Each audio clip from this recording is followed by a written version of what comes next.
تینوں لب دیں آپ گواچے، اپنی خبر مجھے اپنا ہی پتہ نہیں، ڈھونڈتا پھرتا ہوں اقبال اپنے آپ کو، اب تو آپ ہی گویا مسافر، آپ ہی منزل ہوں میں، اب مجھے میرا پتہ بھی نہیں ملتا۔ سودا لینے کے لیے بازار گئے ہم، اور ہاتھ اس کے بکے جس کے خریدار گئے ہم، اور ان کی گلی میں ہم ایک کام سے گئے تھے، پھر ہر کام سے گئے۔ کہا یہ کپڑے بھی میرے ہیں، اتار کے دے دیے۔ ماں کے پاس آئے، پردے کے پیچھے کھڑے ہو کے کہنے لگے اماں ایک دن پہلے بھی تو میں بے لباس پیدا ہوا تھا نا، اور تو نے لباس دیا تھا تو میں پھر بے لباس ہو گیا۔ ماں نے 2 عورتوں والی چادریں دی، احرام کی طرح ایک باندھ لی، ایک اوڑھ لی۔ یہ راہ عزیمت کے مسافر رات کو مدینے پہنچے تو نبی پاک نے نام رکھ دیا ذوالبجادین، 2 چادروں والا۔ پھر لباس بھی ملا، پھر گھر بھی ملا، زندگی پھر رہی تھی پھٹکتی ہوئی، میری خانہ بدوشی کو گھر مل گیا۔ پھر حضور کی عالی مرتبت بارگاہ میں رہنے لگے۔ پھر ایک دن تیز بخار آیا، پھر روح پرواز کر گئی۔ صحابہ فرماتے ہیں اور راہ عظیمت اختیار کرنے والے اور حضور کے لیے مشقت سہنے والے اور تیرے نصیبوں پہ قربان جائیں۔ مدینے میں رواج یہ تھا کہ جب قبر میں اتارنے کی باری آتی تھی تو کوئی قریبی اتارا کرتا تھا، پر ان کا تو تھا ہی کوئی نہیں۔ کون اترے گا؟ جنازہ بھی حضور نے پڑھایا، اور جب دفن کی باری آئی قبر میں رکھنا تھا تو مدینے والے رسول قبر میں اتر گئے، حضور قبر میں اتر گئے۔ پہلے لیٹ گئے، قبر کو دیکھا ٹھیک بنی ہے، پھر اپنے ہاتھوں پہ رکھا، پھر قبر میں اتارا۔ درویش کہتے ہیں میں مر گیا تو فرشتے میری تلاشی لینے آئے کہ کیا لے کے آیا ہے۔ پسے مردن فرشتوں نے جو تلاشی لی تو کیا نکلا؟ فقط ایک دل کے گوشے سے خیال مصطفیٰ نکلا۔ نبی کریم نے قبر میں، چونکہ راہ عزیمت کے مسافر ہیں، اگر آپ وہ رستہ اختیار کریں جو رستہ اگرچہ مشقت والا ہے، اگرچہ کٹھن ہے، اگرچہ وہ رستہ مشکل ہے، لیکن بھائی امام علی مقام کا رستہ رخصت والا نہیں، جسے زندگی ہو پیاری وہ یہیں سے لوٹ جائے۔ میرے قافلے میں شامل کوئی کم ظرف نہیں ہے۔ آپ کو اگر اس راہ کا مسافر بننا ہے پھر تھوڑا سا نا ہمت کرنی پڑے گی، پھر ذرا پیروں کے چھالے سہنے پڑیں گے۔ سارا سال موج کرنا اور 10 محرم کو 2 دیگیں پکا کے کہنا میرے نام کا حسینی کوئی نہیں، اس طرح نہیں بندہ حسینی بنتا، یہ تو رستہ ہی بڑا مشکل ہے۔ میں آج نا جو بھی پنچایت بیٹھتی ہے نا اس میں ہر بندے کہتا ہے جی میں تو جی یزید کے خلاف لڑ رہا ہوں، تو اچھا وہ یزید ہے تو آپ معاذ اللہ حسینی ہونے کے دعوے دار ہیں۔ میں آپ کو بڑی ذمہ داری سے سوچ سمجھ کر عرض کرتا ہوں، تمام صحابہ کی عظمتوں کو سلام، ہر ایک کی قدموں کی خاک ہماری آنکھوں کا سرما، جہاں جہاں سے وہ گزرے، اہل بیت نبوت کا ہر فرد ہماری آنکھوں کا تارا۔ اور بڑا مشکل کام ہے حسینی بننا، بڑا مشکل، یہ راہ بڑا مشکل ہے۔ یعنی اپنے ہاتھوں پہ 6 مہینے کے بچوں کو اپنے سامنے روحوں کو پرواز ہوتے دیکھنا، کمر ٹوٹ جاتی ہے، لوگوں کے حافظے کمزور ہو جاتے ہیں ایک بیٹے کا جنازہ پڑھ کے، لوگ بہکی باتیں کرنے لگ جاتے ہیں، لوگ کہتے ہیں جب سے بیٹا گیا ہے نا اس کی طبیعت اور طرح کی ہو گئی۔ یہ بڑا بوجھ والا کام ہے زندگی میں نا، یہ رخصت والی راہیں تلاش کرنی چھوڑ دیں، ذرا اگلے مورچوں پہ بیٹھنے کا شوق پیدا کریں۔ ہوا اگرچہ تیز آئے گی، یہ چھوٹی چھوٹی مخالفت ہوتی ہے ہمارے علاقوں میں، ہمارے ذہن پہ سوار ہو جائے، اور چھوڑو یار، آپ راہ تو دیکھو، شکست کھائے تو شرم سے پانی پانی ہو، دعا کرو کہ دشمن بھی خاندانی ہو۔ آپ کسی مضبوط دشمن تو کوئی دشمن تو اچھا، آپ چھوٹی چھوٹی باتوں سے پریشان ہو گئے۔ اپنی زندگی میں وہ راہ جو عظیم، یہ دیکھو نا 2 صحابہ ہیں، احد کی رات ہے، حضرت سعد بن ابی وقاص اور حضرت عبداللہ بن جہش رضی اللہ تعالی۔ صبح نہ احد کی جنگ ہونی تھی تو حضرت عبداللہ حضرت سعد بن ابی وقاص سے کہنے لگے یار صبح جنگ ہونی ہے، دعا نہ کر لیں؟ فرمایا ٹھیک ہے کر لیتے ہیں۔ تو حضرت سعد دعا کر رہے ہیں، کہتے ہیں اللہ صبح میرا نہ کسی مضبوط دشمن سے مقابلہ ہو، وہ مجھ سے لڑے میں اس سے لڑوں. آپ دعا کرتے ہیں اور جناب عبداللہ آمین کہتے ہیں. یا اللہ مجھ سے لڑے میں اس سے لڑوں، پھر میں اتنی طاقت سے لڑوں کہ اسے گراؤں، پھر میں تیرے دین کے اس دشمن کو قتل کروں، پھر اس کی زرہ اتاروں، پھر اس کی تلوار لوں، مال غنیمت میں جمع کراؤں، پھر حضور کی بارگاہ میں جا کے گویا شاباشی لوں. کہتے ہیں میں نے دعا کر دی، انہوں نے آمین کہہ دیا. اب حضرت عبداللہ کہنے لگے چل اب میں دعا کرتا ہوں تو آمین کہہ. کہنے لگے اللہ سویرے میرا کسی مضبوط دشمن سے مقابلہ کرانا. کہا آمین. حضرت عبداللہ دعا مانگ رہے ہیں، جناب سعد آمین کہہ رہے ہیں. کہا اے اللہ وہ مجھ سے لڑے میں اس سے لڑوں. کہا آمین. اے اللہ پھر نہ اتنی شدید جنگ ہو کہ وہ کافر مجھ پر غلبہ پا جائے. یوں آنکھ کھولی حضرت سعد. کہا میں نے تجھے تیری ہر دعا پہ آمین کہا ہے نا، چپ کر کے آمین کہہ. اے اللہ پھر وہ مجھے گرا دے، پھر وہ مجھ پر سوار ہو جائے. وہ کہہ رہے ہیں آمین. حضرت عبداللہ دعا مانگتے ہیں اے اللہ پھر نہ وہ مجھے شہید کر دے. انہوں نے کہا آمین. اے اللہ وہ شہید کر کے بس نہ کرے، پھر وہ میرے کان کاٹ ڈالے، میری آنکھیں نکال دے، میرا ناک کاٹ دے، میرے ہونٹ کاٹ دے، میرے بازو کاٹ دے، میرا وجود ٹکڑے ٹکڑے ہو جائے. اے اللہ جب یہ کٹا ہوا وجود لے کے اور یہ حصے بکھرے ہوا چہرہ لے کر میں تیری بارگاہ میں حاضر ہوں نا قیامت میں، تو پھر فرشتوں کے بیچ، اولیاء، انبیاء، صلحاء، اتقیاء، مومنین کے بیچ مجھ سے پوچھے عبداللہ تجھے کیوں شہید کیا گیا؟ تیری ناک کیوں کٹی، آنکھیں کیوں نکلیں، تیرے کان کیوں کٹے، ہونٹ کیوں کٹے؟ تو مالک بس میری اتنی التجا ہے، مجھے توفیق دینا میں کہہ سکوں نہ میرا جائیداد کا جھگڑا تھا، نہ قبیلے کا جھگڑا تھا، نہ برادری کا جھگڑا تھا. مالک یہ میرے ساتھ جو ہوا ہے تیرے رستے میں ہوا ہے، تیرے رسول کے رستے میں ہوا ہے. بس میں چاہتا ہوں جے تو چڑھیا اتے دار بھی نہیں، اور جے تو وکیا عشق بازار بھی نہیں، ایڈا سستا سودا پیار بھی نہیں، ایڈا سوکھا لبدا میرے جی حضرت صاحب میرے نہ بڑا پیار کر دینے تے وہ تے اللہ والے نے انہوں دا تے کام ہی پیار کرنا ہے.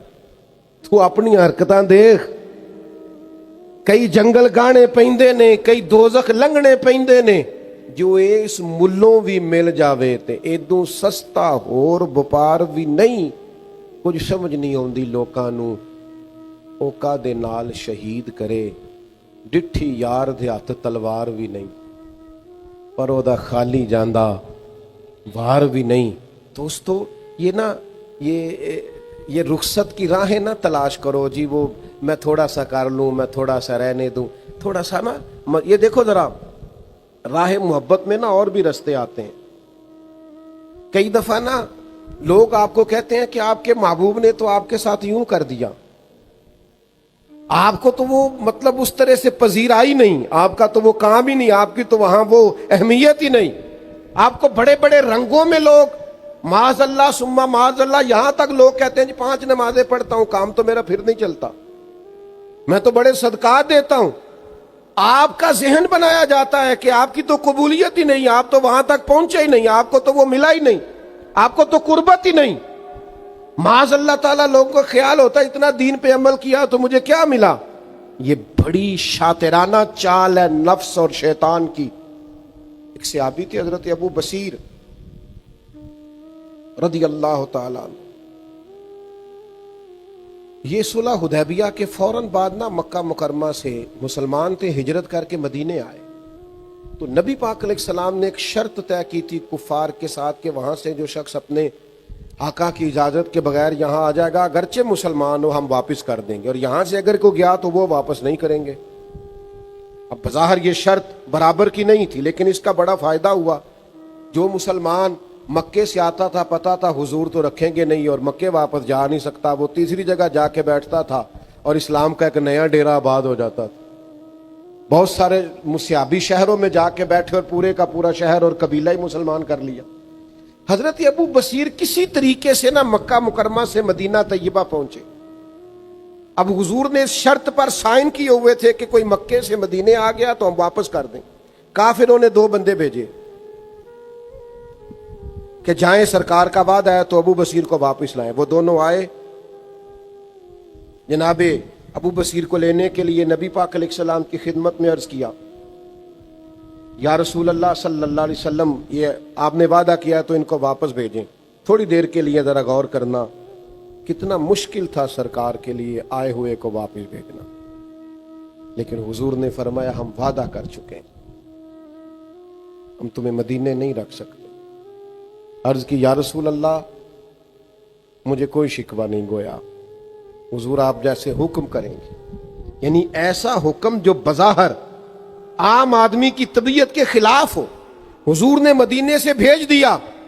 مدینے سے باہر جا کے جناب ابو بصیر کہنے لگے لو میرے محبوب کا ذمہ ختم ہوا, اب میں جانوں اور تم جانے. کسی طریقے سے ایک کو قتل کیا, دوسرا بھاگ گیا. سمندر کے کنارے اس رستے میں ڈیرا لگا لیا جو رستہ مدینے کو جاتا تھا. مکے جا نہیں سکتے تھے, مدینے آنے سے حضور نے پابندی لگا رکھی تھی. بڑا مشکل کام ہے, بڑا تکلیف ہے. یہ عظیمت کا رستہ ہے کہ آپ جس محبوب کے لیے سب کچھ قربان کرنے کو تیار ہیں, بظاہر انہی کے پاس جانے پر آپ پر پابندی ہے, پر یہ راہ عظیمت کے راہی انہوں نے ان دکھوں کو بھی سکھ سمجھ کے قبول کیا. کتنا زمانہ بیت گیا ساحل سمندر پہ بیٹھے ہوئے. باقی بھی جن کو جگہ نہیں ملتی تھی, حضرت ابو جندل رضی اللہ تعالیٰ عنہ جیسے عظیم صحابہ اس شرط کی وجہ سے جو مکے اور مدینے میں جگہ نہ پاتے وہ بھی ان کے پاس آتے. یہاں نہ انقلابیوں کا, مجاہدوں کی ایک جماعت تیار ہوگی. اب کافر یہاں سے گزرتے تو جس طرح وہ مسلمانوں کے قافلوں کو روکتے تھے, یہ کافروں کے قافلے کو روکنے لگے. جس شرط پر بڑا اتراتے تھے نا کفار مکہ, اب انہی لوگوں سے وہ پریشان ہوئے کہ یہ تو جگہ جگہ جتھے بن گئے, حضور کے ہاں جا نہیں سکتے, ہم نے ان کو یہاں سے تکلیف دی ہے, قربان جائیں. اب شرط ختم کرنے کے لیے خود حضور کی بارگاہ مہربانی کریں آپ ان کو بلا لیں مدینے. کفار آئے, زندگی کے بھی اپنے رنگ ہیں. حضرت ابو جندل فرماتے ہیں نبی پاک کا مدینے سے خط آیا, پیغام صبا لائی ہے دربار نبی سے, آیا ہے بلاوا مجھے سرکار نبی سے. کہتے ہیں حضور کا خط تشریف لایا جناب ابو بصیر کے پاس کہ آ جا مدینے. نبی پاک کا خط آیا, اور ادھر سننا ہو میرے سنگیو, حضور کا نامہ مبارک آیا, خط مبارک آیا. کہتے ہیں جناب ابو بصیر کو نا حضور کا خط دیا تو حالت یہ تھی کہ وہ چارپائی پہ لیٹے تھے, سخت بیمار تھے, آخری وقت چل رہا تھا. یوں حضور کا خط پڑھا, مدینے آنے کی اجازت ہو گئی ہے, اور پھر اسے چوما, پھر آنکھوں پہ لگایا, اور کہتے ہیں پھر انہوں نے سینے پہ رکھا, روح پرواز کر گئی. لے او سجنا اساں توڑ نبھائی, جان بھی دتی تے راہ تیرے. اس طرح کا رستہ کہ آخری دم تک نبی پاک علیہ الصلوۃ والسلام کی بات کے وہ پابند رہے. راہ رخصت نہ اختیار کرو, چور دروازے نہ ڈھونڈو, راہ عظیمت کے مسافر بنو.